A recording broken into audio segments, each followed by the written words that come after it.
Bismillahirrahmanirrahim. Ila hadratin Nabiyil Mustafa Sayyidina Muhammad wa ala alihi wa ashabihi wa azwajihi wa dzurriyyatihi wa li baitihi wa barik wa sallim ajma'in.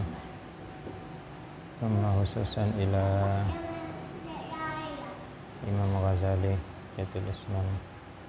Thumma khususan ila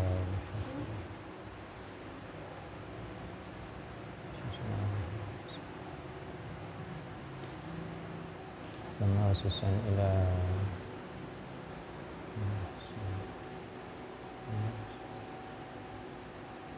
Al-Fatihah. Bismillahirrahmanirrahim. Alhamdulillahirabbil alamin. Arrahmanirrahim. Maliki yaumiddin. Iyyaka na'budu wa iyyaka nasta'in. Ihdinas siratal mustaqim. Siratal ladzina an'amta 'alaihim ghairil maghdubi 'alaihim waladdallin. Bismillahirrahmanirrahim. Yang akan kita kaji adalah kitab Mukhtasar Ihya Ulumuddin, atau diberi nama juga dengan Al-Mursyidul Amin. Kitab ini merupakan ringkasan dari kitab aslinya yang bernama Kitab Ihya Ulumuddin. Kitab Ihya Ulumuddin itu terdiri dari 4 jilid, yang mana populer dengan istilah kitab tasawuf. Namun sebenarnya kitab tersebut tidak hanya membahas tentang ilmu tasawuf saja, akan tetapi juga membahas ilmu tauhid, juga membahas ilmu fikih, juga membahas tarbiyah, tentang pendidikan, dan di dalamnya banyak memuat tentang hadis dan Al-Quran. Kitab Mukhtasar Ihya ini terdiri dari beberapa bab, ada 40 bab.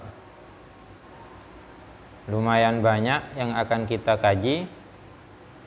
Yang pertama adalah bab tentang ilmu, al-babul awal fil ilmi wat ta'allum, yaitu tentang ilmu dan mempelajarinya.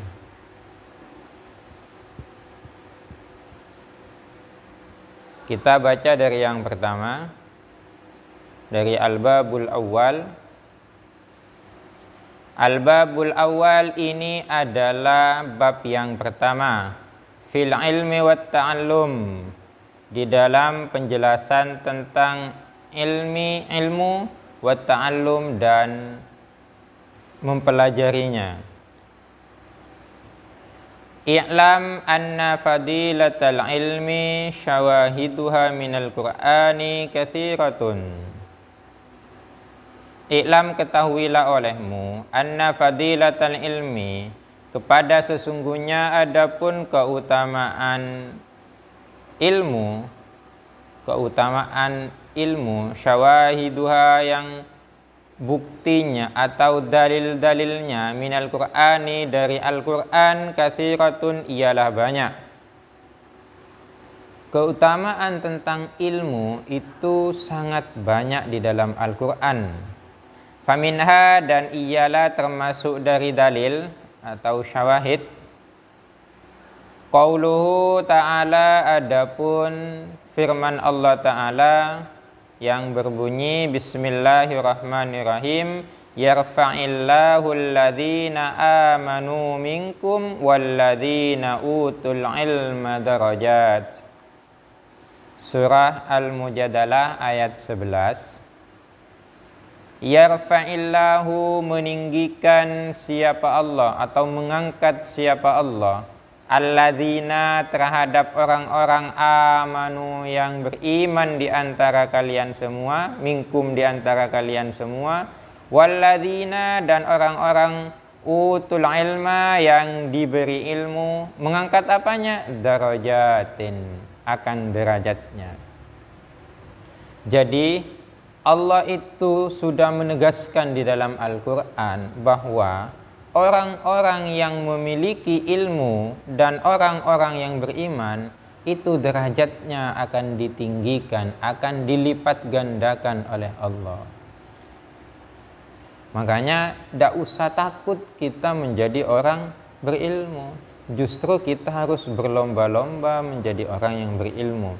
Dengan cara apa kita harus berilmu? Dengan cara mempelajari ilmu. Nanti di belakang akan dibahas tentang keutamaan mempelajari ilmu, keutamaan belajar. Kita berada di pondok pesantren itu kan sudah belajar, menjadi seorang pendidik, menjadi seorang santri. Berarti kita statusnya adalah orang yang mempelajari ilmu. Semoga saja nanti ketika kita mendapatkan ilmu yang manfaat, yang barakah, sehingga kita derajatnya ditinggikan oleh Allah. Qala Ibnu Abbas radhiyallahu anhuma, qala berkata Ibnu Abbas, siapa Ibnu Abbas radhiyallahu anhuma, semoga Allah meridai keduanya. Lil ulama'i darajatun fawqal mu'minina bisab'i mi'ati darajatin ma baina darajataini masiratu khamsimi'ati amin. Luar biasa ini.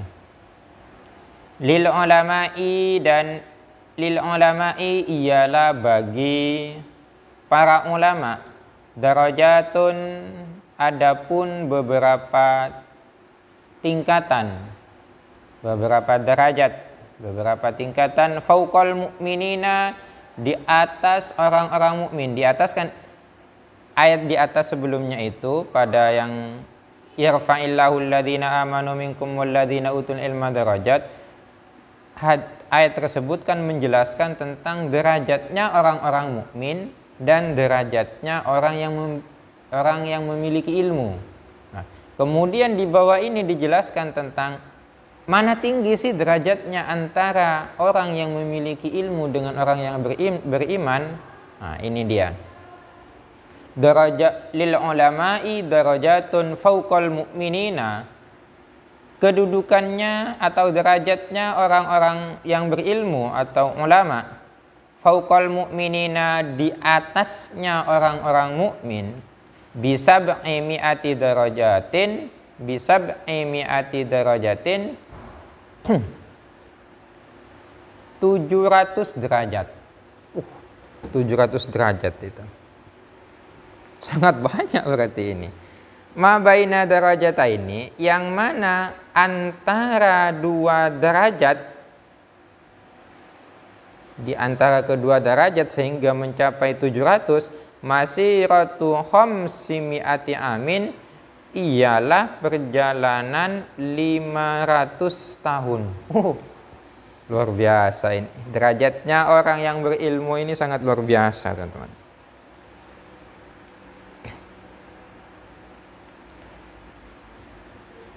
Makanya kita harus bersyukur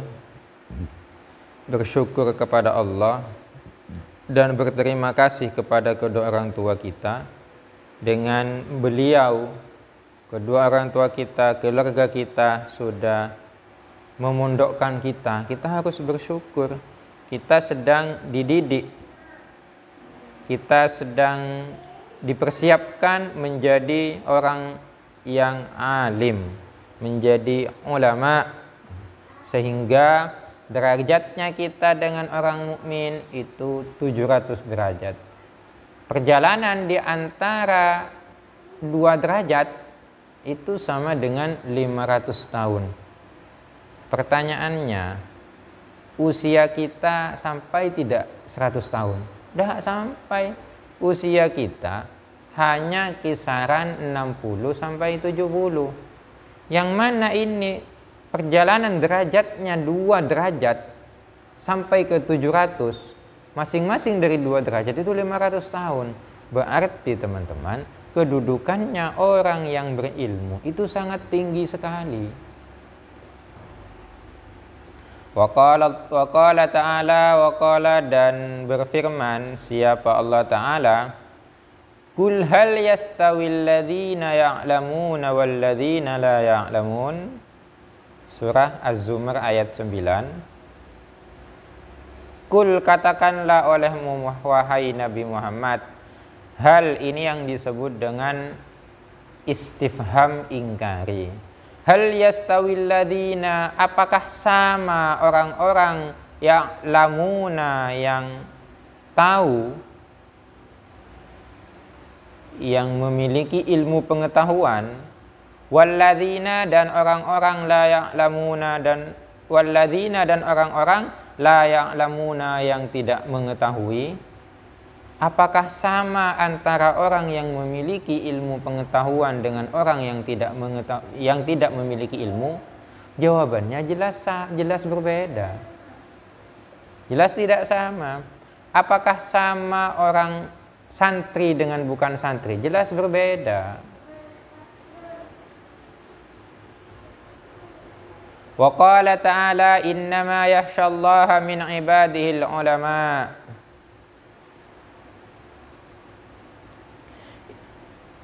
Ayat surah Al-Fatir ayat 28.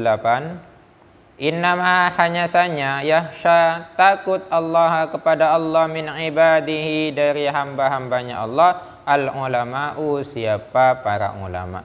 Yang takut kepada Allah itu hanyalah para ulama. Kalau bukan ulama itu tidak takut kepada Allah. Karena dengan ilmunya itu nanti di belakang dijelaskan. Kok bisa orang yang berilmu itu derajatnya tinggi? Nah, ini nanti dijelaskan di belakang itu. Karena ilmu itu dapat membentengi kita. Ketika teman-teman belajar fikih, di dalam fikih semuanya ada tata caranya. Dari tidak usah sampai ke yang wajib seperti sholat, puasa dan lain-lainnya. Cukup ke standar yang remeh-remeh saja seperti kita mau minum. Itu kan ada aturannya.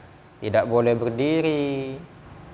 Harus membaca bismillah, minumnya dengan cara duduk.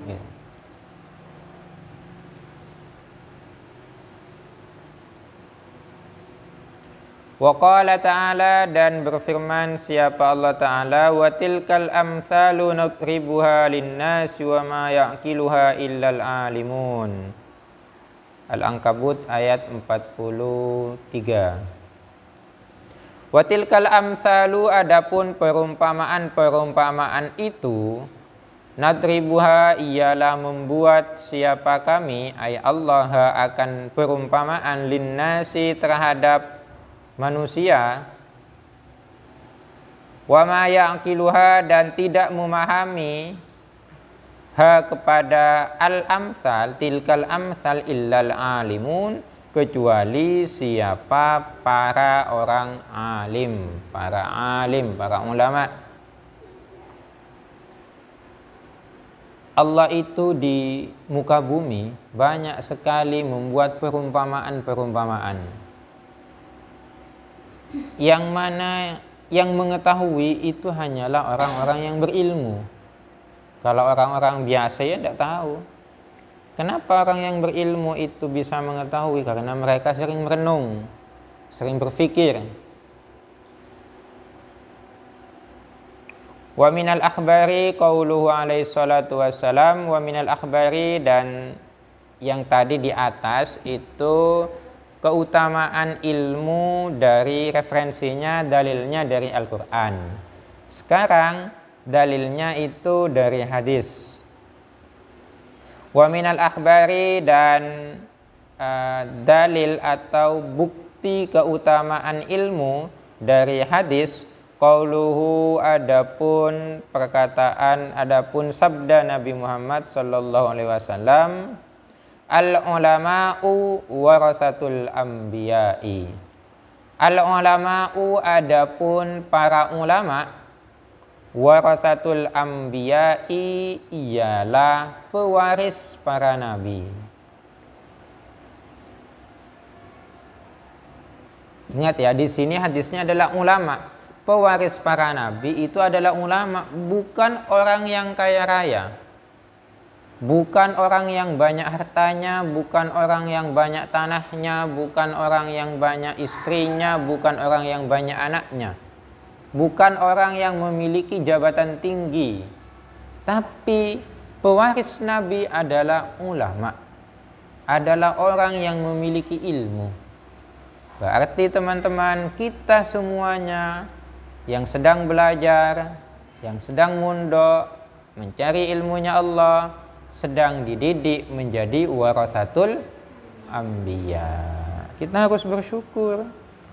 Nanti ketika kita sudah pulang dari pondok pesantren, ya harus menyebarkan ilmu, tidak boleh menyimpannya. Kenapa? Karena kita adalah pewaris para nabi. Kita adalah cahaya. Cahaya di dalam kegelapan. Yang namanya cahaya ya harus menyinari seluruh umat tanpa terkecuali. Wa qala alaihi salatu wassalam, dan bersabda siapa Rasulullah alaihi salatu wassalam, afdalun nasi al-mu'minu al-alimu alladhi inihtija ilaihi nafa'a wa inistughniya anhu aghna nafsahu. Afdalun nasi, adapun paling utamanya manusia, al-mu'minu adalah orang mukmin, al-alimu yang alim. Nah, ini teman-teman. Tidak cukup dengan mukmin saja, tapi harus alim. Nah, itu. Tidak cukup. Kalau ingin menjadi paling utamanya manusia harus mukmin, tapi mukminnya yang berilmu. Jangan sekedar iman saja. Alladzi, yang inihtija ketika dibutuhkan, ilaihi siapa alladzi, nafa'a maka memberi manfaat. Itulah orang alim. Ketika dia dibutuhkan, dia memberi manfaat. Ketika dia disuruh mengajar, dia mengajar. Wa inistughniya anhu, apabila dia tidak dibutuhkan, aghna nafsahu maka dia mencukupkan diri. Itulah orang yang alim. Ketika dia itu tidak dibutuhkan, ya sudah diam saja. Tidak terlalu banyak berkomentar dan tidak membuat kerusakan. Kita harus tampil ketika dibutuhkan. Jangan pernah merasa, saya tidak bisa, mohon maaf. Masa ketika kita disuruh mengimami sholat, misal ketika teman-teman pulang ke rumahnya masing-masing, Ustazah silahkan untuk mengimami sholat. Saya tidak bisa. Jangan pernah seperti itu. Itu sudah dibutuhkan kita. Imami sholat isya, imami sholat tarawih, misal nanti, saya tidak bisa. Jangan pernah menolak. Sada di musola tidak ada yang ngisi karena gurunya semuanya pada libur. Ya kalian yang ngisi. Sada di sini tidak ada penerusnya karena kiainya meninggal, misal. Ya kalian harus siap menjadi penerus. Ya. Itu berarti sudah dibutuhkan. Ketika dibutuhkan maka memberi manfaat. Sama juga seperti di pesantren.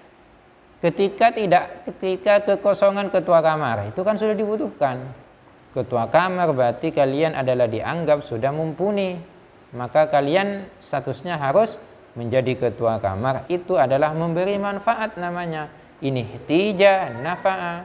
Ketika sudah dibutuhkan maka memberi manfaat. Wa qala alaihi salatu wassalam, dan bersabda siapa Rasulullah sallallahu alaihi wasallam, al-imanu uryanun wa libasuhu at-taqwa. Al-imanu, adapun iman, uryanun ialah telanjang. Kalau kita hanya beriman saja, itu masih imannya iman telanjang namanya. Wa libasuhu, adapun pakaiannya iman, at-taqwa ialah takwa.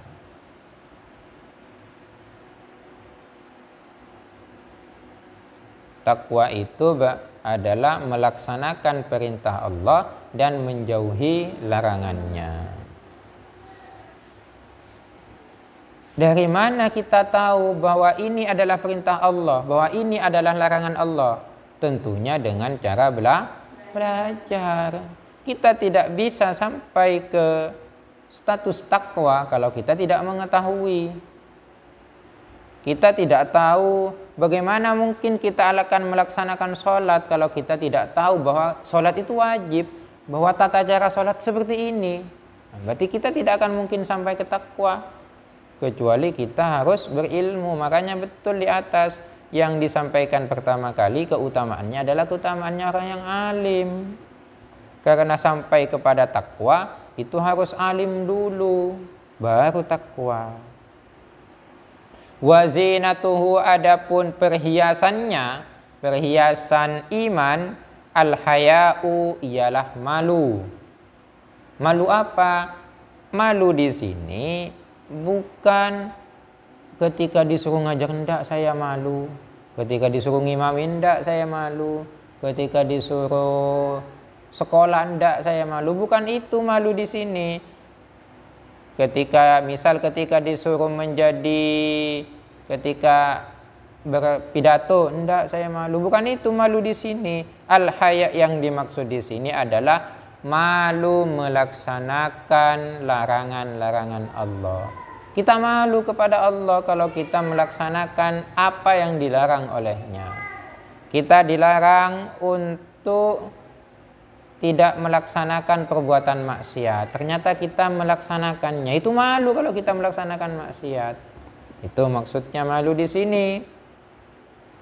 Wa thamaratuhu, adapun buahnya iman, al ilmu, ialah ilmu. Itu adalah buahnya. Wa qala alaihi salatu wassalam, dan bersabda siapa Rasulullah sallallahu alaihi wasallam, aqrabun nasi min darajatin nubuwah ahlul ilmi wa ahlul jihadi. Aqrabun nasi, adapun paling dekatnya manusia, min darajatin nubuwati, dari derajat kenabian, ahlul ilmi, ialah ahlu ilmi, wa ahlul jihadi, dan ahlul jihad. Ini luar biasa ini teman-teman. Maka sebenarnya di atas sudah jelas itu al ulama'u warasatul anbiya, bahwa ulama itu adalah pewaris nabi. Hadis di bawah ini menegaskan lagi bahwa paling dekatnya manusia terhadap kedudukan kenabian adalah ahlu ilmi, orang yang memiliki ilmu, paling dekatnya kepada derajat kenabian. Ya betul itu memang, karena di atas hadisnya sudah dijelaskan al ulama'u warasatul anbiya. Kita memang tidak mungkin menjadi nabi karena nabi sudah selesai, rasul utusan itu sudah tidak ada lagi. Makanya kalau ada yang mengaku nabi pada masa sekarang, itu sudah pasti itu adalah bohong, pembohong besar, tidak perlu kita ikuti. Tapi kalau kedudukannya mendekati nabi, itu bisa dengan cara menjadi ahlul ilmi. Itu sudah dijelaskan oleh nabi sendiri.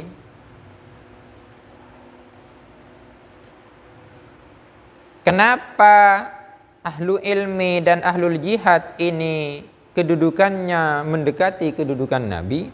Amma ahlul ilmi, adapun ahlu ilmi, fali'annahum, maka sesungguhnya adapun mereka ahlu ilmi, qad dallu, ialah sungguh menunjukkan siapa mereka ahlul ilmi, an-nasa, terhadap manusia, alamaat, terhadap sesuatu, jaat, yang membawa, bihi, dengan ar-rusulu, siapa para utusan.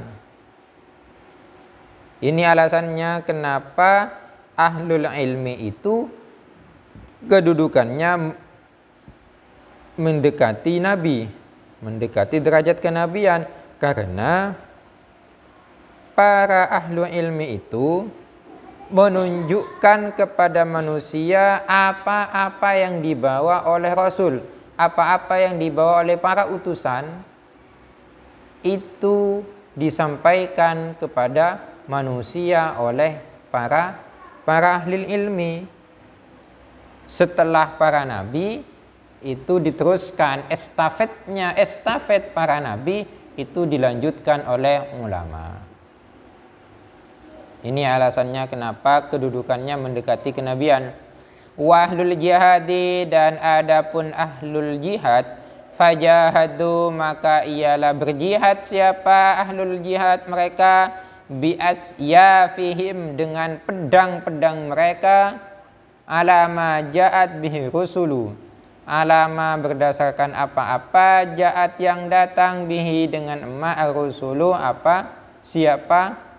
Para utusan yang membawa.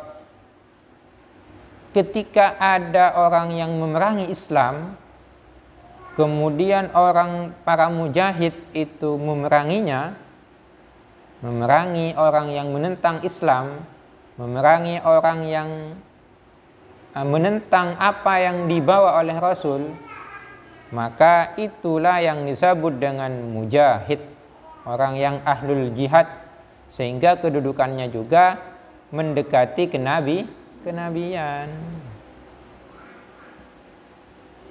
Wa qala alaihi salatu wassalam, al-alimu aminullahi fil ardi. Al-alimu, adapun orang yang alim, aminullahi ialah kepercayaan Allah, fil ardi, di muka bumi. Kepercayaan Allah di muka bumi hanyalah orang alim. Selain itu tidak ada yang dipercaya oleh Allah. Wa qala alaihi salatu wassalam, tashfa'u yaumal qiyamati al-anbiya'u thummal ulama'u thumma syuhada'u. Tashfa'u, dapat memberi syafaat, yaumal qiyamati, pada hari kiamat, al-anbiya'u, siapa? Para nabi. Tsummal ulama'u, kemudian para ulama. Tsumma syuhada'u, kemudian para syahid, orang yang mati di medan perang. Jadi inilah yang kelak di hari kiamat dapat memberi syafaat. Makanya teman-teman, kita harus memperbanyak membaca sholawat agar kelak kita mendapatkan syafaat. Kita harus menjadi penerusnya para rasul agar kelak kita mendapatkan syafaatnya. Dan juga yang dapat memberi syafaat adalah al-ulama, adalah para ulama. Ulama itu adalah orang yang memiliki ilmu dan mengamalkan ilmunya. Itu adalah ulama. Bukan hanya tahu tapi ilmunya tidak diamalkan. Itu bukan ulama namanya. Kemudian syuhada.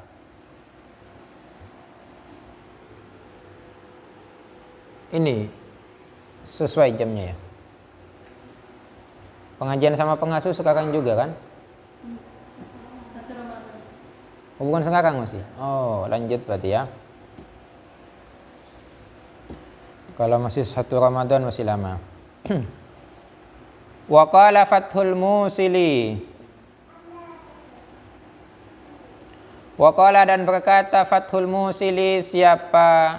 Syekh Fathul Musili, ini namanya orang, namanya ulama. Alaisal maridu idza buni'at ta'ama wa syaraba wa dawa'a yamutu.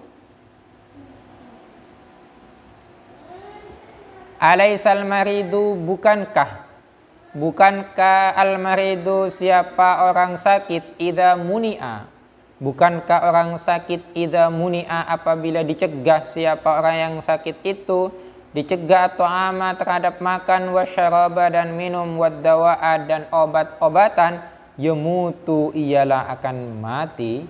Bukankah orang yang sakit ketika dia dicegah makan, dicegah minum, dicegah untuk mengkonsumsi obat, dia akan mati? Qalu na'am, iya betul, memang seperti itu.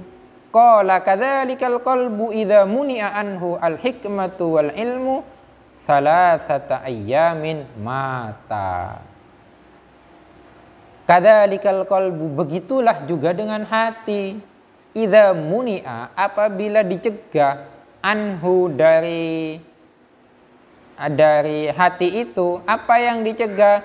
Al hikmatu, apa hikmah, wal ilmu dan ilmu, salasata ayyamin, 3 hari, mata, maka hati itu sebenarnya sudah mati. Kita ketika 3 hari tidak pernah belajar, tidak pernah mengkonsumsi hikmah, tidak pernah mengkonsumsi ilmu, sebenarnya hati kita itu sudah mati.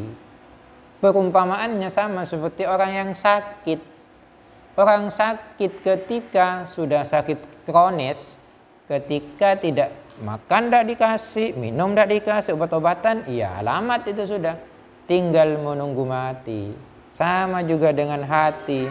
Ketika hati kita tidak pernah dikasih hikmah-hikmah, tidak pernah dikasih ilmu, maka kita sebenarnya sudah mati. Alhamdulillah, kita berada di pondok pesantren tidak pernah merasa kekeringan dengan hikmah, tidak pernah merasa kekeringan dengan ilmu, karena setiap harinya kita selalu belajar, kita selalu mutalaah, kita selalu membaca kitab, dan kita selalu belajar seluruh apa yang ada di pondok pesantren. Berarti kita tidak akan pernah mati. Walaqad sadaqa, dan sungguh benar, id ghidaul qalbi al ilmu wal hikmatu wa bihima hayatuhu. Walaqad sadaqa, dan sungguh benar, id ghidaul qalbi, konsumsi hati, al ilmu ialah ilmu, wal hikmatu dan hikmah, wa bihima dan dengan keduanya, yakni dengan al ilmi wal hikmah, hayatuhu hidup apa hatinya. Kama anna ghadha al jismi at-ta'ama wasyaraba, sebagaimana konsumsi badan, jisim, at-ta'ama ialah makanan, wasyaraba dan minuman. Itu. Kalau konsumsi badan, konsumsi jasmani kita adalah makanan dan minuman, maka konsumsi hati kita, konsumsi ruh kita itu adalah ilmu dan hikmah. Kalau kita ingin hidup kedua-duanya, tidak hanya jasadnya saja yang hidup, akan tetapi ruhnya juga hidup, maka kita harus mengkonsumsi hikmah dan ilmu di setiap harinya.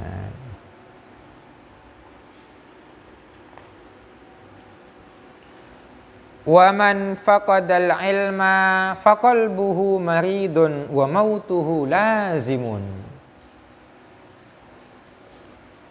Wa man faqadal ilma, dan barang siapa faqadal ilma yang tidak memiliki ilmu, faqalbuhu maka adapun hatinya, maridun ialah kronis, wa mautuhu dan adapun matinya, lazimun itu sudah pasti. Orang yang tidak memiliki ilmu itu hatinya sudah kronis. Kronis itu sudah ya parak mati ya. Wa mautuhu lazimun itu sudah pasti mati itu nanti. Walaisa yash'uru bihi, dan mereka atau orang itu tidak merasa bahwa sebenarnya hatinya sudah kronis. Li'anna syawaghilad dunya, karena sesungguhnya adapun karena sesungguhnya adapun kesibukan dunia, abtalat ihsasahu, ialah telah merusak perasaannya. Kenapa mereka sebenarnya orang yang tidak memiliki ilmu, sebenarnya hatinya sudah kronis, sudah mati, itu pasti mati sudah. Tapi kenapa kok tidak pernah merasa? Karena mereka terlalu sibuk dengan dunia, terlalu sibuk dengan hartanya. Makanya mereka tidak sadar kalau sebenarnya dia sudah mati, hatinya sudah mati. Makanya ada istilahnya keras kepala. Dikasih informasi ini balai tanda, dinasihati tidak mau, itu sebenarnya hatinya sudah mati, itu keras hati itu. Makanya kita sebelum menjadi orang yang keras kepala, sebelum menjadi dinasihati tidak mau, disuruh ini tidak mau, sebelum itu kita harus banyak-banyak membaca sholawat dan juga banyak-banyak membaca ilmu, membaca hikmah. Fa'idha kasyafa anhu al-mautu tilka syawaghilu, apabila dengan kesibukan itu kita sudah menjelang ajal, ahassa, maka baru merasa bi'alamin azimin, dengan kesakitan yang pedih. Wa tahassara tahassuran, dan akan tahassuran, dan akan merasakan penderitaan la akhiralahu, yang tidak ada endingnya. Ketika dengan kesibukannya itu sudah menyebabkan kematian, maka dia baru merasa bahwa sangat pedih sekali, sangat merasa tersiksa, dan akan merasakan penderitaan yang tak pernah berujung. Nah, itu baru merasa kasta. Kenapa kok saya tidak pernah belajar ilmu ya dari dulu ya? Kenapa kok saya tidak pernah sekolah? Kenapa saya kok tidak pernah mondok? Baru merasa ketika sudah dunia terlalu menyibukkannya. Wa huwa makna qaulihi alaihi salatu wassalam, inilah makna dari sabdanya Rasulullah, an-nasu niyamun fa idza matu ibtahamu. An-nasu, adapun manusia, niyamun ialah mudah terlena. Niyamun itu tidur, maksudnya ya mudah terlena. Manusia itu mudah terlena. Melihat ini sesuatu, wow. Melihat ini yang baru, wow. Melihat orang kaya raya, wow. Melihat orang kesana sini membawa mobil yang gonta-ganti setiap hari, padahal tidak tahu mobilnya itu oleh ngincam, oleh nyewa, sudah takjub, wow. Mudah terlena. Fa'idha matu, ketika sudah mati siapa manusia, ibtahamu, mereka baru menyadari. Nah, inilah yang disebut dengan ungkapan bahasa Madura, tadak kasta bede ebudi, tadak kasta yada cong kasta pasti ebudi. Ya ini seperti ini. Tabuna betes itu benining yada tapi ebudi. Apa maksudnya? Tadak kasta bede yada tapi kasta bede ebudi. Seperti ini. An-nasu niyamun. Nah, sebenarnya parebesan, paparegan atau parebesan Madura itu diambil dari hadis ini. An-nasu niyamun fa idza matu ibtahamu. Manusia itu mudah terlena. Melihat sesuatu yang baru mudah terlena. Melihat artis, wah kok cantik ya. Di model juga punya dirinya seperti artis itu, sehingga menjadi lebih jelek. Fa idza matu, ketika sudah jelek dia baru sadar, aduh ternyata tidak sukses. Baru sadar dia. Sudah tidak usah banyak model. Kita cukup bermodel dengan diri kita sendiri, yaitu dengan bermodalkan ilmu. Kalau kita sudah punya ilmu, maka dengan sendirinya kita akan bermodel. Jangan bermodel dengan perhiasan. tapi bermodellah dengan ilmu. Wa amma fadilatut ta'allum, kalau yang tadi itu keutamaan ilmu, sekarang adalah keutamaan